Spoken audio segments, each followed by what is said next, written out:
Film की starting में हमें एक शहर दिखाया जाता है जो कि बहुत ही ज्यादा क्राइम से भरा हुआ था। और इस शहर में रहता था सकाता नाम का एक हिटमैन जो कि बहुत ही पावरफुल था और वो एक साथ 100 लोगों को मारने की हिम्मत रखता था। उसे कॉम्बैट स्किल्स बहुत ज्यादा अच्छे थे और उसके आगे कोई भी नहीं टिक पाता था। सकाता को खबर मिलती है कि शिंजो शहर में एक कंस्ट्रक्शन चल रहा है, जिसकी वजह से 2.5 किलोमीटर तक ट्रैफिक जाम हो गया है। और ये जो कंस्ट्रक्शन था वो एक टाउन का था जो कि बहुत ही ज्यादा हाई क्लास बनाया जा रहा था। अब ये काम एक बहुत बड़ी गैंगस्टर का था, तो सकाता सोचता है कि क्यों ना वो उसे मार डाले। इसीलिए वो उसका पता लगवाता है और उसके पास जाने के लिए निकल जाता है। हम उस डॉन को देखते हैं जो कि अपने घर में खाना खा रहा था, और उसका एक आदमी उसके पास आता है और उसे बताता है कि वो कॉन्ट्रैक्ट को साइन नहीं करा पाया। और ये सुनकर उसे गुस्सा आता है और वो उसका मुंह काट देता है। तभी वहां पर सकाता आ जाता है जो कि एक एक करके उसके आदमियों को मारने लगता है। और डॉन जब ये देखता है तो वहां से भागने लगता है। लेकिन सकाता बहुत ही पावरफुल होता है जो कि सबको एक एक करके जान से मार डालता है। और उस डॉन का राइट हैंड जब उसे मारने के लिए जाता है तो वो उसका एक हाथ ही काट देता है। उसके बाद वो उस डॉन के पास जाता है और उसे भी जान से मार डालता है। और वहीं पे हम सकाता के दोस्त फुजीता को देखते हैं, जिसने वहां का एड्रेस दिया था और वो उसे यहाँ पर लेकर आया था। उसके बाद सकाता उससे कहता है कि ये उसका लास्ट असाइनमेंट था और अब वो जा रहा है। सकाता अपने घर पहुंचता है और वो अपनी बीवी और बेटी रियो से मिलता है, जिससे मिलकर वो काफी ज्यादा खुश हो जाता है। उसकी बेटी उसे देखकर उसे गले लगा लेती है और उसकी बीवी उससे कहती है कि आज भी वो लड़के आया है। तो वो उससे कहता है कि आज उसका लास्ट असाइनमेंट था और अब वो इस काम को छोड़ रहा है और वो हमेशा उनके साथ ही रहेगा। उसके बाद उसकी वाइफ उससे कहती है कि वो नहा ले और उसके बाद वो लोग मिलकर खाना खाएंगे। कुछ देर बाद सकाता जब नहा के बाहर निकलता है तो अचानक उसे उसकी बेटी के चिल्लाने की आवाज आती है। ये देखकर वो तुरंत बाहर जाता है तो देखता है कि वहां पर कुछ मास्क्ड लोग बैठे हुए हैं, इन्होंने उसकी बेटी और बीवी को बंदी बना रखा था। उन सबके हाथ में गन होती है और वहां पर उनका बॉस भी बैठा हुआ था, जो कि सकाता से कहता है कि उसने उस डॉन को मारकर बहुत अच्छा काम किया, क्योंकि अब वो खुद इस शहर पे राज करेगा और इस शहर को बदल के रख देगा। तो सकाता को बुरी तरह पीटते हैं और एक आदमी उसकी वाइफ को गोली मार देता है, जिससे उसकी वाइफ की मौत हो जाती है। सकाता ये देखकर गुस्सा करता है और एक बंदे पे अटैक करने के लिए जाता है, लेकिन वो लोग उसे पकड़ लेते हैं और उससे कहते हैं कि वो उसकी बेटी को भी मार डालेंगे। सकाता जब रियो से कहता है कि वो वहां से भागे तो वो रियो को भी शूट कर देते हैं और वो उन बंदों से कहता है कि वो उसे ढूंढ के जान से मार डालेगा। तभी वो सकाता के सर पे भी शूट कर देते हैं और उसे वहीं पर छोड़ देते हैं। अब उसके बाद हमें 12 साल बाद की कहानी दिखाई जाती है, जहां हम सकाता को देखते हैं जो कि एक हॉस्पिटल से रिहा हो रहा था और उसकी बॉडी दरअसल पैरालाइज हो गई थी। इसी वजह से वो देख और सुन तो पाता था, लेकिन वो कुछ फील नहीं कर पाता था। उसे लेने के लिए फुजीता का आदमी आता है जो कि उसे अपनी गाड़ी में बैठाता है और उसी गाड़ी में फुजीता भी बैठा हुआ था। यहाँ हमें पता चलता है कि दरअसल 12 साल पहले जब उसे गोली लगी थी तो फुजीता तुरंत वहां पर आया था और वो उसे हॉस्पिटल ले गया था, जिसकी वजह से उसका ऑपरेशन हुआ और वो जिंदा बच गया। उसके बाद हमें वो बॉस दिखाया जाता है जिसने उसकी फैमिली को मारा था, और वो कोई और नहीं बल्कि अब वो उस सिटी का मेयर बन चुका था, जो कि बहुत ही पावरफुल था और लोग उसे बहुत ज्यादा पसंद किया करते थे। लेकिन लोगों को ये नहीं पता था कि शहर में जो कोई भी क्राइम हो रहे हैं वो सब उसके अंडर हो रहे हैं। तभी एक ईमानदार रिपोर्टर उठता है और उससे पूछता है कि शहर में उसने बहुत सारे कंस्ट्रक्शंस किए हैं जिसकी वजह से उनकी सिटी बहुत ही अच्छी नजर आती है, लेकिन वहीं दूसरी तरफ शहर में बहुत ज्यादा क्राइम्स भी बढ़ते जा रहे हैं, तो इसको कम करने के लिए वो क्या करेगा। ये सुन के मेयर गुस्सा हो जाता है और उसे कहता है कि पुलिस को तो ऐसी कोई भी रिपोर्ट्स नहीं आती हैं, तो वो किस बिना पे ये सब कह रहा है। वो रिपोर्टर उसे बताता है कि उसने पर्सनली इसको इन्वेस्टिगेट किया है और उसे पता लगाया है कि यहाँ पे बहुत ज्यादा क्राइम बढ़ चुका है। ये सुन के मेयर हैरान हो जाता है और वो समझ जाता है कि इसको रास्ते से हटाना ही होगा। इधर फुजीता सगाता को लेकर एक अबैंडन्ड बिल्डिंग में आता है और उसे कहता है कि इस बिल्डिंग के अलावा उसे और कहीं नहीं रख सकता, क्योंकि ये बिल्डिंग इस वक्त उसके लिए सबसे ज्यादा सेफ रहेगी। वो अपने आदमी से कहता है कि वो इसका ख्याल रखे। रात को जब वो सगाता को लेकर बाहर जाता है तो एक आदमी सगाता पे अटैक कर देता है और उसके हाथ में चाकू घुसा देता है, और हम देखते हैं कि वो वही आदमी था जिसका सगाता ने हाथ काट दिया था। फुजीता का आदमी उसे बताता है कि वो पैरालाइज्ड है और वो कुछ भी फील नहीं कर पाता, और ये देखकर वो आदमी उसे कुछ भी नहीं करता और वहां से चला जाता है। इधर वो रिपोर्टर अपने एक खबरी से मिलता है जो कि उसे खबर देता है कि शहर में वो जो नई सिटी बनाई जा रही है उसके अंदर कई सारी औरतों की तस्करी करी जाती है, और जो मेयर है वही ये सब करवाता है। वो सबके सामने अच्छा बनता है लेकिन असली में वही सबसे बड़ा क्रिमिनल है। रिपोर्टर जब ये सुनता है तो वो हैरान हो जाता है, और तभी वो अपने सामने मास्क में एक आदमी को देखता है जो कि उसकी तरफ भागता हुआ आता है, तो वो गाड़ी को बंद कर देता है। दरअसल जो मास्क वाला आदमी था वो मेयर का राइट हैंड था, और वो गाड़ी का कांच तोड़ देता है और उस रिपोर्टर को बाहर निकाल के उसके सर पे हथौड़ा मारने लगता है, जैसे कि वो रिपोर्टर पूरी तरह अधमरा हो जाता है। उसके बाद दूसरा मास्क वाला वहां पर आता है और उसके खबरी को बाहर निकालता है, और डर के मारे वो अपने आप को शूट कर लेता है जिससे उसकी मौत हो जाती है। तभी वो दूसरे मांस वाले बंदे को एक मैसेज आता है जिसमें ये लिखा हुआ था कि सकाता अभी जिंदा है। और ये सुनकर वो बहुत ज्यादा हैरान हो जाता है। सकाता दरअसल हॉस्पिटल में होता है क्योंकि उसके आर्म में चोट लगी हुई थी। तभी वहां पर पुलिस चीफ आता है जो कि दरअसल उन्हीं के गैंग का मेंबर था। वहां पे वो दो पुलिसमैन को पैसे देता है और उनसे कहता है कि वो जाके आराम करें। ये सुन के वो दोनों वहां से चले जाते हैं। और जब वो अंदर जाता है तो वो अपना गैंग मेंबर का मास्क पहन लेता है और वो सकाता के सामने आके उससे कहता है कि आखिर वो जिंदा कैसे बच गया। वो सकाता एक ग्लूकोज में इंजेक्शन भी डाल देता है ताकि वो धीरे धीरे मर जाए। और सकाता जब उसे देखता है तो उसे देखते ही उसे गुस्सा आने लगता है। तभी सकाता धीरे से उठता है और उसका आधा शरीर काम करने लगता है और वो एक ही हाथ से उस चीफ को पकड़ता है और उसे बुरी तरह पीटने लगता है। लेकिन वहां पर वो दो पुलिसमैन आ जाते हैं और उससे पूछते हैं कि आखिर यहाँ पे क्या चल रहा है और चीफ ने वो मास्क क्यों पहना हुआ है। तभी चीफ को वो आदमी दूसरे पुलिसमैन को शूट कर देता है और उसे कहता है कि वो हमेशा उसके लिए वफादार रहेगा। अब डॉक्टर भी ये सब देख लेता है तो वो डॉक्टर को भी शूट करके मार डालते हैं। और जब वो सकाता को मारने के लिए जाते हैं तो सकाता उठ के चीफ का गला दबाने लगता है और हड़बड़ी में आके वो चीफ का आदमी होता है वो खिड़की से नीचे गिर जाता है और उसकी मौत हो जाती है। और सकाता एक ही हाथ से चीफ का गला दबाता है जिससे उसकी भी मौत हो जाती है। यानी कि सकाता ने एक बंदे से अपना बदला ले लिया था और अब बारी थी दूसरे बंदों से बदला लेने की। फरीदा जब हॉस्पिटल के बाहर आता है तो वो देखता है कि सकाता अब चलने भी लगा है और ये देखकर वो बहुत ज्यादा हैरान हो जाता है। तभी सकाता को वो सारी बातें याद आने लगती हैं और फरीदा की गाड़ी में बैठ जाता है और वो लोग उसे लेकर वहां से निकल जाते हैं। उसके बाद हमें वो दूसरा गैंग मेंबर दिखाया जाता है क्योंकि एक ड्रग डीलर था और वो कई सारी लड़कियों को बंदी बना के रखा हुआ था और वो लड़कियां उसके लिए ड्रग्स का काम किया करती थी। उस ड्रग लॉर्ड को पता चलता है कि सकाता अभी जिंदा है और ये सुन के वो काफी ज्यादा हैरान हो जाता है। वो शहर में जो लड़कियों की तस्करी करता था उसे भी ये बात जब पता चलती है तो वो भी हैरान हो जाता है और वो एक लड़की को चूज करता है और अपने साथ रूम में ले जाता है। उससे पूछता है कि आखिर सकाता कहाँ पर है तो वो बताता है कि अभी वो फुजीता के साथ है।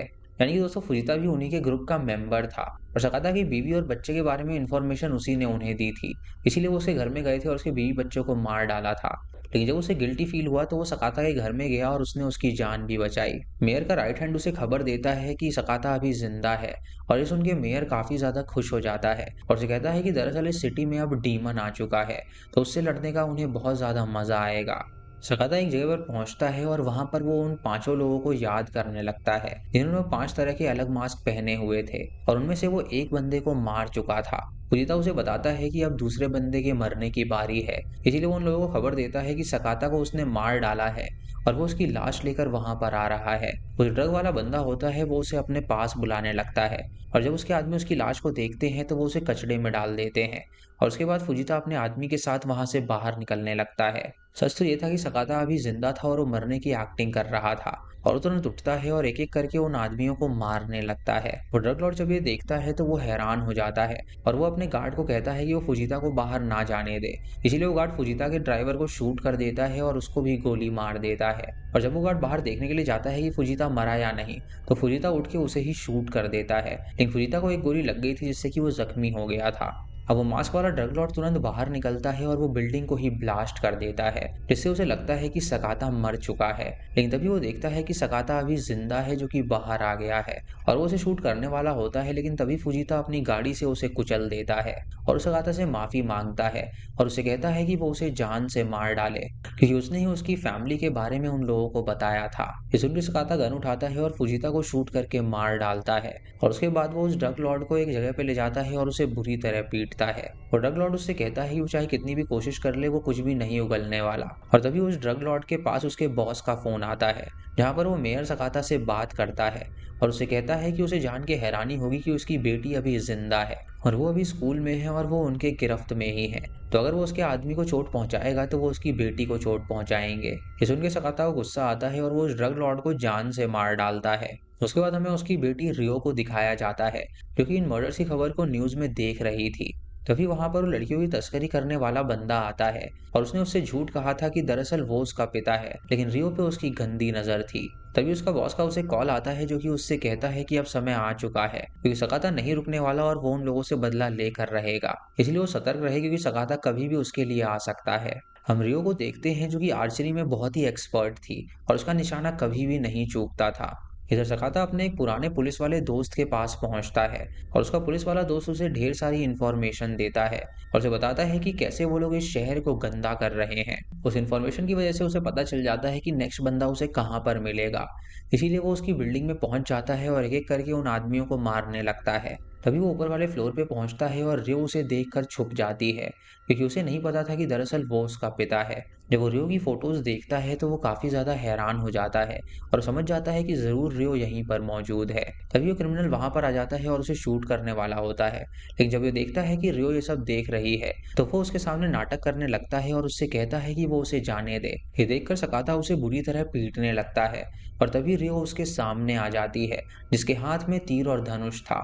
सकाता उसे उसके नाम से पुकारता है लेकिन वो उसे नहीं पहचान पाती और वो उसे तीर से शूट कर देती है, जो कि उसके कंधे के आर पार हो जाती है और सीधा खिड़की से नीचे गिर जाता है। तभी सकाता का दोस्त वहां पर आकर उसे बचा लेता है और सकाता ये बात जान पाता है कि उन लोगों ने रियो का ब्रेन वॉश कर दिया है, जिसकी वजह से वो अपने असली पिता को नहीं पहचान पाई। और सकाता का दोस्त उसकी मदद करता है और उसकी मरहम पट्टी करता है और तभी सकाता के दोस्त के फोन पे कॉल आता है, जहाँ पर वो कॉल मेयर का था और वो सकाता से बात करने के लिए कहता है। सकाता जब उससे बात करता है तो मेयर उसे बताता है कि वो उस सिटी में आ जाए, क्योंकि उसकी बेटी उसके कब्जे में है और अब वक्त आ गया है कि वो उसे सबक सिखाएं। आज या तो वो रहेगा या तो वो सब रहेंगे। अभी सुन के सगाता समझ जाता है कि उसे वहां पर जाकर उनका सर्वनाश करना है। इसीलिए वो सबसे पहले अपने अड्डे पर पहुंचता है, जहां पर उसने ढेर सारे वेपन्स रखे हुए थे। उसका दोस्त भी वहां पर होता है, जो कि अपने लिए एक गन रख लेता है और सगाता वहां पर अपना बड़ा सा खंजर रख लेता है, जिससे वो अक्सर लोगों को मारा करता था। जब सगाता वहां पर पहुंचता है तो वो एक एक करके सभी लोगों को मारने लगता है और लड़की वो तस्करी वाला बंदा जब ये देखता है तो वो वहां पर पहुंचता है, जो कि उससे लड़ने लगता है और उसे जख्मी कर देता है। लेकिन सगाता उस बंदे के सर पे मारता है, जिससे कि उसके सर से खून निकलने लगता है और उसके बाद वो आगे बढ़ता है और एक एक करके सबको मारता है। तभी वो एक रूम में पहुंचता है जहां उसकी बेटी रियो थी और वो उसे बताने की कोशिश करता है कि दरअसल वो उसका पिता है। रियो जब ये सुनती है तो वो हैरान हो जाती है और तभी वहां पर मेयर का राइट हैंड आता है, जो कि उसके सर पे वार कर देता है और उन दोनों को लेकर वो सीधा मेयर के पास पहुंचता है। मेयर उसे बताता है कि उसे नहीं पता था कि वो इतना ढीठ है, क्योंकि उन लोगों ने उसे मार दिया था लेकिन वो मौत के मुंह से टक से वापस आ गया। उसकी बेटी को जब उन्होंने शूट किया था तो वो भी जिंदा बच गई थी, इसीलिए उन्होंने उसे पाल पोस कर बड़ा किया और बड़ा होते ही वो लोग उसे क्लाइंट्स को देने वाले थे। रियो को ये सब सुन के याद आ जाता है कि सकाता उसका ही पिता है और मेयर जब अपनी तलवार निकालता है रियो को मारने के लिए, तो सकाता तुरंत उठने की कोशिश करता है लेकिन राइट हैंड उसे पकड़ा हुआ था। तभी सकाता का दोस्त वहां पर आ जाता है, जो कि गोलियों से सबको भूनने लगता है और ये देखकर सगाता को मौका मिल जाता है और वो रियो से कहता है कि वो वहां से भाग निकले और उसकी बात मानकर रियो उसके दोस्त के साथ वहां से भागने लगती है। तभी सगाता एक एक करके उन सबको पीटने लगता है, लेकिन वो जो राइट हैंड था वो बहुत ज्यादा स्ट्रांग बंदा था, इसके सामने सगाता बहुत ही मुश्किल से टिक पा रहा था। लेकिन सगाता अपना एक मूव मारता है और उसका पेट काट देता है, जिससे कि वो गिर जाता है और उसके मुंह से खून निकलने लगता है।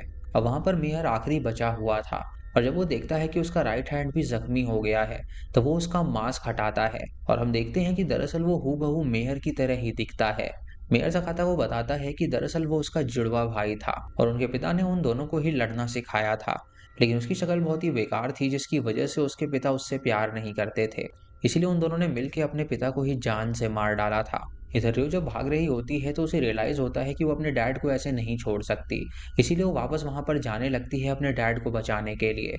इधर मेयर अब अपना मास्क पहन लेता है और उस सकाता से कहता है कि अब वो उससे लड़े और दिखाए कि इस शहर में डीमन आ गया है। जब वो दोनों लड़ते हैं तो मेयर उसका एक हाथ काट देता है, लेकिन फिर भी सकाता नहीं रुकता और उससे लड़ने लगता है। लेकिन मेयर बहुत ही भारी पड़ता है, जो कि उसे बुरी तरह पीटता है, लेकिन सकाता हार मानने को तैयार ही नहीं था। तभी मेयर उसे स्टैब कर देता है और सकाता भी उसे स्टैब कर देता है। जैसे ही सकाता उठता है और मेनियाक की तरह हंसने लगता है और वो उसके सर पे खंजर घुसा देता है, जिससे उस मेयर की मौत हो जाती है। तभी रियो वहां पर आती है और सकाता को डैड कह के पुकारती है, लेकिन तभी वहां पर वो तस्करी करने वाला बंदा आ जाता है, जो कि रियो से कहता है कि वो उसका असली डैड है और सुन के सकाता उसे खंजर से मारता है, जिससे उसकी मौत हो जाती है। उसके बाद सकाता रियो के गले लग जाता है और उससे कहता है कि अब वो जा रहा है तो वो अपना ख्याल रखे। रियो सुन के रोने लगती है और सकाता की मौत हो जाती है। उसके बाद हम देखते हैं कि वहां पर पुलिस आ गई है, जो कि सारी लाशों को देखकर हैरान हो गई थी और रियो वहां पर मौजूद होती है, जिसे वो लोग रेस्क्यू करते हैं। वहीं पे हम मेयर के भाई को देखते हैं जो कि अभी जिंदा बचा हुआ था, और जब वो पूरी तरह ठीक हो जाता है तो वो मेयर की कुर्सी ले लेता है, क्योंकि वो दोनों दरअसल ट्विन भाई थे और किसी को पता नहीं चल पा रहा था कि दरअसल वो असली मेयर है ही नहीं। लेकिन अब मेयर मर गया था तो उसे मौका मिला था कि वो अपने भाई की कुर्सी ले सके, इसीलिए वो सबके सामने आकर न्यूज में स्पीच भी देता है, और फिर वो अपने घर जाकर अपने भाई का मास्क पहन लेता है और घर के बाहर जाकर वो रिचुअल डांस करने लगता है। लेकिन तभी वहां पर रियो तीर धनुष लेकर आती है, क्योंकि तीर से उस पर वार कर देती है, जिससे उस बंदे की भी मौत हो जाती है और इससे रियो का बदला भी पूरा होता है। उसके बाद रियो अपनी गाड़ी में बैठकर वहां से निकल जाती है, और उसकी गाड़ी में उसके डैड और मॉम की फोटो भी थी। इसी के साथ ये मूवी यहीं पर खत्म हो जाती है। तो दोस्तों, ये थी इस फिल्म की कहानी, और आपको ये बदले की कहानी कैसी लगी आप हमें कमेंट सेक्शन में ज़रूर बताइएगा। चैनल पे नए हैं तो इसे सब्सक्राइब करें और बेल आइकॉन दबाएं नोटिफिकेशंस के लिए। और दोस्तों, वीडियो को लाइक और शेयर करना बिल्कुल मत भूलिएगा। तो मैं मिलता हूँ आपको अगली वीडियो में, तब तक के लिए जय हिंद।